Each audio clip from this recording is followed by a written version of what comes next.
Hey guys, welcome to today's Vehicle Visionary. Today I'm back at Jaguar of Shreveport. We're going to take a look at the 2021 version of the Jaguar F-Pace R-Dynamic S, one of the more powerful versions of the F-Pace that you can purchase. We're going to talk about what's new. We're going to do a quick exterior and interior tour, and of course, do a test drive. But before we go any further, I'd like to thank the sponsor of today's video, FindTheBestCarPrice.com. If you've ever wanted to be able to negotiate like a professional auto broker, FindTheBestCarPrice.com has a free program that will teach you exactly how to do that, through how to get in touch with the dealerships, how to work out getting them to literally start competing against each other to give you the best price for your next vehicle. So make sure to check out the link down in the description of the video. It will be the very first thing you see, but don't do that just yet. Finish watching the video and then check out the sponsor of today's video. And with a head-on view of the 21 F-Pace, obviously, if you're a keen-eyed observer, it probably doesn't take much to see some of the changes. It does have a lot to do with the double J blade headlights. I'll give you a good view of what that looks like in action. Had enough shadow to be able to do that, even out here in the sunlight, but that's not the only change here. You're going to notice a wider and deeper front grille. Of course, you're going to still have that logo right there to let you know this is the R-Dynamic S model. And of course, wider vents right here. And another big change that you might not notice until somebody points it out, just not something you would think of. On the 2020 version, when compared to the 21, as far as the hood goes, there was actually a little bit of space between where the hood shut, and it was about right here, and now that line is directly above the grille, giving it a little bit better, more of a seamless look compared to what it had in previous years. And as far as the front end goes, the front fenders, the left and right front fenders, you're going to notice that that vent, or faux vent we'll say, on the side, it's not actually functional, but that's okay, it is what it is. But now you're going to notice that the word Jaguar is no longer there. It's the Jaguar Leaper that takes its place. If you like superchargers, I've got good news for you. This is a supercharged engine. If you like turbochargers, I've got good news for you too. This is also a turbocharged engine. And unless you're a strong, pro-modified Stevie Fast Jackson fan, you're probably going to be happy with this engine, even with the turbocharger being part of it. If you don't know what I'm talking about, look it up on YouTube. You'll find out very quickly. It's a 3-liter supercharged and turbocharged 6-cylinder, 395 horsepower, 406 pound-feet of torque, and makes its way to the ground through all-wheel drive. So a lot of stability there, a lot of safety that comes along with driving in all sorts of driving conditions. You literally have a driving mode for every type of potential driving condition, including snow and ice. And I've actually driven one of these in some very heavy snow and on solid ice, no problem at all, as long as you keep your head about you and don't drive faster than you should. Now, speaking of driving fast, if you don't drive fast and you're just very gentle on the gas pedal, potentially you can get 20 miles per gallon of gas in the city, 26 out on the highway, and a combined total of 22 miles per gallon. But if this is not enough for you, there's also the SVR, which hopefully we will be reviewing here soon. That's right, the 5-liter 550 horsepower V8 under the hood of one of these F-Paces. What an awesome ride that is bound to be. I've done the same trim basically on a Velar, but I would imagine this might be a little bit more fun than even the Velar was.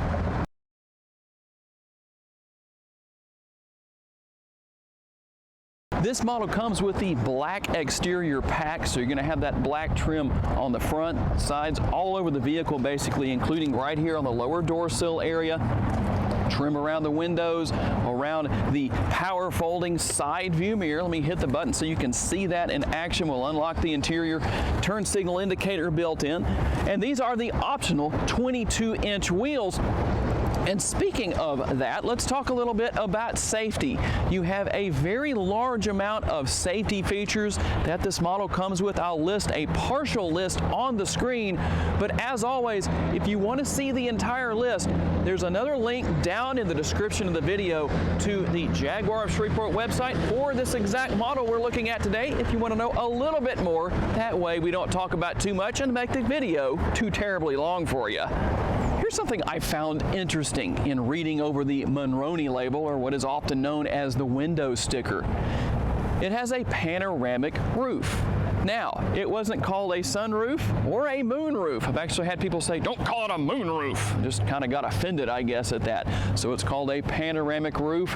That does have a sliding portion that you can open up when you're driving down the road if you so desire. Of course, you're going to have that shark fin antenna up there on the top and the roof spoiler right here to kind of finish things off, not only to give this F-Pace a nice look to it that is actually functional in the respect of channeling air over this rear window to try and keep it clean when you're driving down the road, but of course you've got the rear window wiper if you need that. And we'll open up the rear cargo area here via the power rear lift gate. Of course, you're going to have that cargo cover right here that is removable if you wish to use that. You've got the folding rear seats that allow you to maximize your cargo space. And even though there's a lot here, I didn't want to move all of that because there is a lot there under the floor. You're not going to find one of those tire repair kits that we're starting to see in more and more vehicles. There is a spare tire located inside of this rear cargo area if you ever happen to need it. I hope that you don't, but that's a lot more convenient and brings a lot more peace of mind, I believe, than the tire repair kit. And just in the interest of fair reporting, this is what we've got in the back seat. I already showed you that these 60-40 split seats do fold down, maximizing your cargo space. Good view of the panoramic roof here, not a sunroof and not a moonroof, just a panoramic roof, right? And dual air conditioning vents, and you do have a 12-volt power outlet back here. Don't have anything else besides that, which is a bit of a surprise. But if you wanted to convert that 12-volt to a USB, of course, there are adapters available for that. And even though the front seat on the passenger side here is pretty far back, I still have a reasonable amount of space. Not a ton of room above my head, but I'm still very comfortable nonetheless. I guarantee you, if you have a middle seat passenger back here, they're gonna have plenty of headroom because of this panoramic roof. That is, unless the power shade is deployed forward. Now, let's hop into the front seat and talk about some of the additional changes that were made for 2021. And as we begin our tour here in the front seat, of course, you can see the interior is filled with high-end materials. You've got the heated and cooled performance seat for the driver and passenger. Everything looks very elegant here, very easy to navigate your way around the cabin area here in the front seat. Nice dashboard. I like the graphics there. Of course, your typical steering wheel here, going to have that R-Dynamic logo on the bottom of the steering wheel and those steering wheel mounted controls. But one thing I really like here is the size of the shifter paddles. You're going to notice that you're going to have that plus and minus at the bottom and top of these shifter paddles. Plenty of room no matter where your hands are on the steering wheel. Makes it very easy to change the gears depending on what mode you're driving in. If you want to drive spiritedly, that's going to make it a lot more enjoyable. And one of the biggest and I believe best changes for 2021 is the PIVI PRO system that is now available in the F-Pace. Something that we saw debut with the 2020 version of the Land Rover Defender. And it's basically patterned after a cell phone, if you will, with the way it's designed and the way it functions and the way it works. It's very easy to use. A lot of different features and functionality here that you can go through. Of course, you've got all of your different camera views, and I like the fact that everything is so responsive. The graphics are nice and clear. You can look around the vehicle from any angle, no matter where you are. So if you do happen to go out and maybe do a little light off-roading, it's not made for super serious off-roading, but you could do some off-roading, or maybe you're just driving around in an area that's kind of tight, maybe a tight parking space in a parking lot, and you're wondering, am I going to hit something on one side or the other? Very easy to work your way around and see what is there. I like the fact that you have dynamic here, and it basically has a race helmet above that, so that kind of says a lot about what you have here as far as different settings for the engine, the steering, the suspension.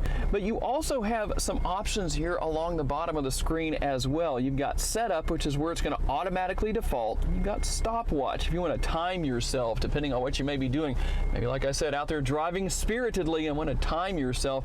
You also have a lap timer. That's going to be more for going around on a road course or in circles. The stopwatch will be good for going in a straight line, the drag racing end of things. And if you want to know what kind of G-force you're pulling as you accelerate down the road, there is the G meter. A lot of really cool features here, and it's very easy to use, very easy to set things up. And you have a few different options here for how you can control the air conditioning and these heated and cooled seats. You can do it through the screen right here. You can also do it down here below. You've got the buttons and the knobs here, and you're going to notice the way that everything is designed, some changes there, whether it's on the knobs for the air conditioning. And when you push that knob in on both sides of the dual zone climate control here, you're going to be able to change the temperature setting of the seat, whether you're using the heat or the cool.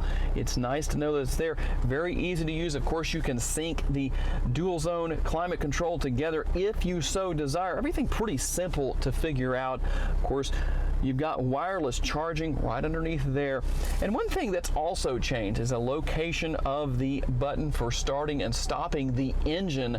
And if you happen to make the mistake that I've found myself make a couple of times, I don't know why, I'm sure I'm not the only one that's done this, maybe one or two other people have done this as well, but you're in drive, for example. I just put the vehicle into drive. The park button is right behind the shifter right here, which I really like the way that shifter is made to fit your hand fits right around that perfectly. But if you accidentally hit the stop button for the engine, you shut the engine off just like that, it automatically goes into park. Very nice feature. I'm going to start things back up here. And of course, there is the button to the right of the shifter for your mode selection. You can dial your way in left or right depending on what you want to select, or you can actually push that all the way down just like I just did right there and let the vehicle select for you. There are multiple 12-volt power outlets, a couple of USB ports within the console right here. You've got your drink holders, and the lid of the console can be moved back and forth, basically allowing that to be what I call a multitasker. You can use that as the lid for the console and also armrest for the driver and the passenger. And as far as space goes, well, if you had a couple of Vehicle Visionary t-shirts, I think you could probably fit 4 or 5 in there if you folded them just right. Now, let's get out on the road, my very favorite part of the video, for the test drive. But before we do that, here is an exhaust clip.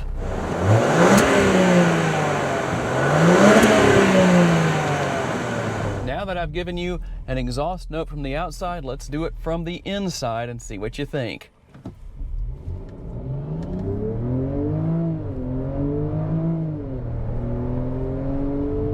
Definitely good acceleration, good sound. I like that classic Jaguar exhaust note. The F-Pace definitely won't let you down in that area. Now, what about the overall driving experience? I've read reviews in the past that say the F-Pace has a stiff ride. And there's a little bit of stiffness to it, but honestly, it's not bad. A lot of the time you got to consider who wrote the review or who's making the video review, because it might depend on their other experiences with daily drivers and stuff like that. One person might think it rides really bad, one person might think it rides really great. But let's talk a little bit about cornering here. I'm gonna accelerate through the corner. Let's see how we do. A little bit of body roll, but that's probably more from my inexperience behind the wheel of this car and this F-Pace, I should say, not being as used to the steering characteristics as I could be. So that probably could be cleaned up a little bit with more experience behind the wheel of this model. But overall, I really am impressed Steering is good and tight, very responsive. Leather wrapped steering wheel is very comfortable. And I like the fact that the seats, like I said, these are performance seats. They have enough bolstering to really handle the job of driving spiritedly, especially around corners if you're on a track or whatever the case is, but not so much that the driver and passenger are uncomfortable. I like the view of everything. You have pretty good view through the windshield. Everything's pretty easy to see out of. A little bit of a blind spot in the rear area over my right shoulder, but you know what? With blind spot monitoring, all that good stuff, that's going to really alleviate a lot of those problems. Now, I'm going to do something I don't normally do. I'm going to go into comfort mode here and just see if I can tell the difference, even though we're not on an overly rough road by any means. This road is very smooth. In fact, I can sure tell the difference in how the engine is acting as far as the power it's putting out, how responsive the gas pedal is. It's actually not nearly as responsive as it was before. So there are some noticeable differences in that area. But even on this smooth stretch of paved road that we're on, I can tell a difference in the ride quality. It does seem to have softened up. So obviously, depending on what driving mode you choose, well, it's going to determine how this model rides. But overall, I must say, I'm very impressed. I just would love to get my hands on that SVR model. As far as I know, I believe they do have one coming in to the Jaguar of Shreveport dealership, and we will definitely make a video with that one when it comes in. That will be an adventure, to say the least. As much fun as I've had today driving around in this F-Pace R-Dynamic S, I can't wait to get my hands on the SVR version. I gotta say thanks to my friends here at Jaguar of Shreveport for loaning me this model for the day, and of course to findthebestcarprice.com for sponsoring today's video. Here in just a few seconds, you can go down and check out the link in the description of the video to get the best price on your next vehicle. Very easy to navigate their website and use the free resources they have available to make that happen. Thanks for giving me the opportunity to give you a vision for your next vehicle. I look forward to seeing you in my next video. Bye-bye.